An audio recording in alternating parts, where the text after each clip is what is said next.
So guys, what's up again? Today is Thursday guys, Thursday ngayon. And ngayon is nandito ako sa Mount Ugo guys. So second time ko na ito na dalhin yung motor. So yan siya guys, yan.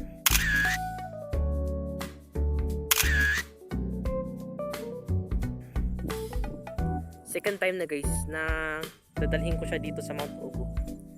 So yan, nandun yung sign ng Mount Ugo guys. Karatula ng Mount Ugo. So yan, dito ako. Nakikita nyo yung bandang yan, yan. Hindi nga lang masyadong clear kasi yung camera. Yan, bandang Sambales na raw yan. Yan banda. So yung Mount Ugo naman is yan siya guys, ito yung Mount Ugo. Yung dadaanan naman dito is via Kayapa, yung Vizcaya. So yun guys. So makita nyo mas mataas pang Mount Ugo dahil sa taas pa. Yung sa taas guys. Then tara na tanaw yung Mount Ugo. So yan siya guys. And then ayan. Yun naman yung motor na isa. So ito naman ako.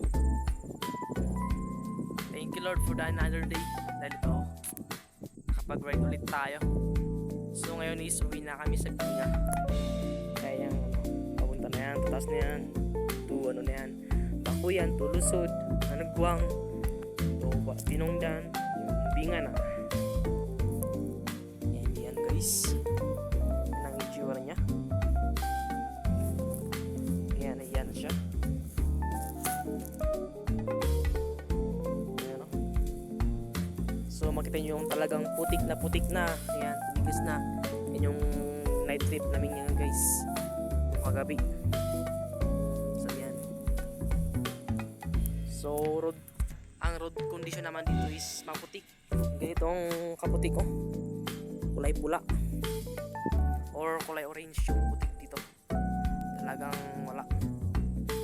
Hindi kaya ng mga pag tag-ulan. Yan. Maaraw kaya yan, natuyo. Pero pag tag-ulan yan, mababasa yan. Tapos sobrang dulas niyan. Delikado. Yan.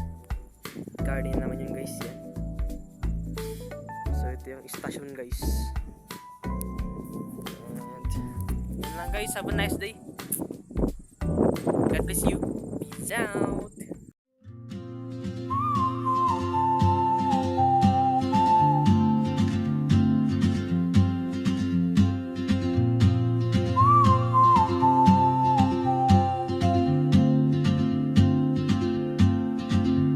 She moves like a map with no borders, a whisper caught in the wind.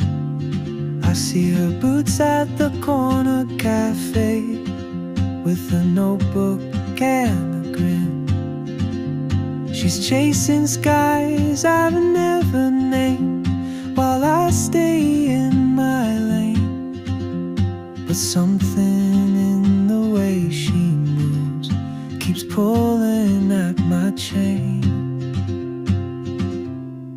Oh, traveler, you carry the sun in your stride.